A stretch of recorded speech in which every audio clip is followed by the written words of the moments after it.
In this video, we're going to look at some of the key differences that we can spot to identify whether a pullback is a pullback or we've got a big reversal on our hands. Stay tuned.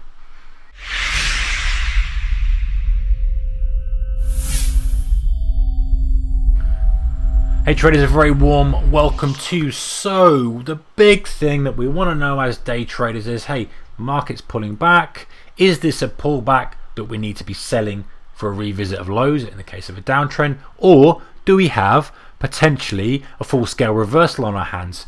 We don't know for sure, but let's look at some of my favorite clues, and let's look at some of the clues that the market gives us that are telling us that maybe, just maybe, this thing is reversing as opposed to pulling back. So I've got in front of us here, what have I got here? I've got a DAX chart, which is a synthetic cash. It's the kind of thing we trade if we're trading a CFD or a spread bet. And this is a reasonably good example. It's not the best example, but it's not a bad example. I don't like cherry picking, but I like to pick one that kind of illustrates the point I'm trying to make. We have a downtrend here, push to the lows, and we have kind of pullbacks. The big thing, without even looking at this chart, guys, is that, okay, let's use a downtrend as an example throughout this whole video, and let's keep it consistent. The point is how price responds at this level.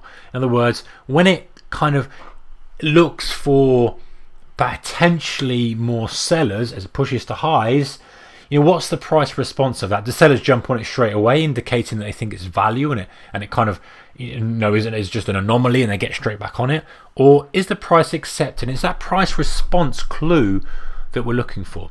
And let's look at this here.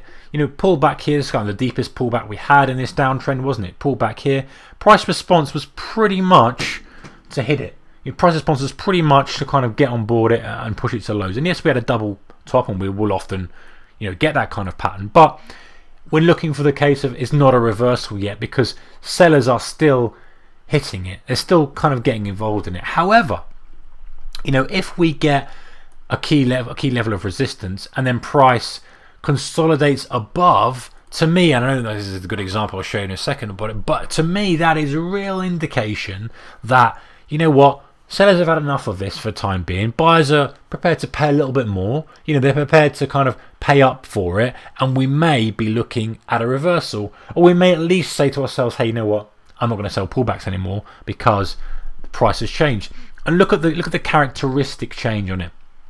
Ignore for now the clues we had off this low with the volume and the push up, but let's just look at a kind of this pullback, and we're saying to ourselves, so imagine we saw this.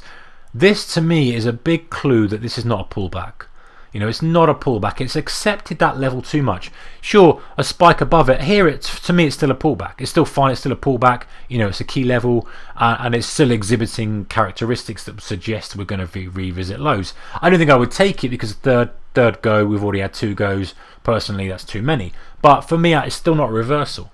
However, when we get to this point where we're accepting price above, especially when we've got a defined resistance level like this, and we're accepting price above it, you know, that's really good. It's really good in saying, hey, you know what, we could have a reversal on our hands here because sellers haven't hit it. They've sort of given up that line in the sand.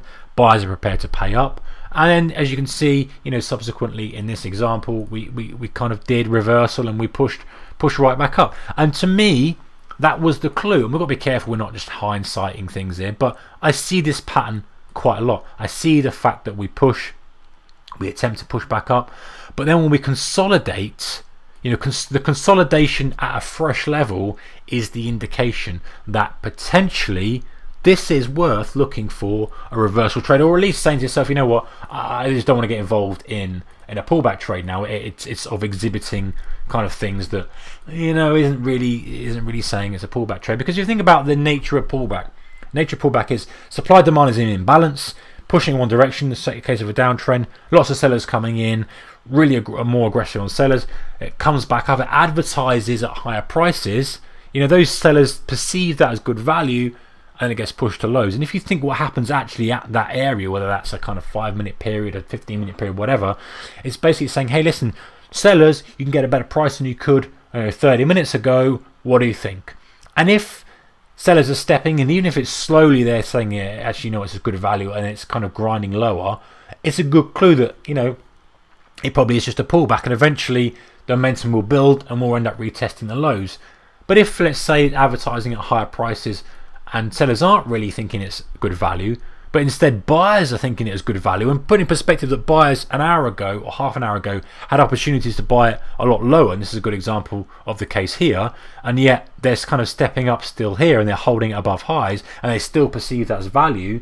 Then you can see how that's a very distinct difference in the supply-demand imbalance. It's basically advertising at a higher price and buyers are saying, you know what, I'll still pay a higher price, I'm still happy for that.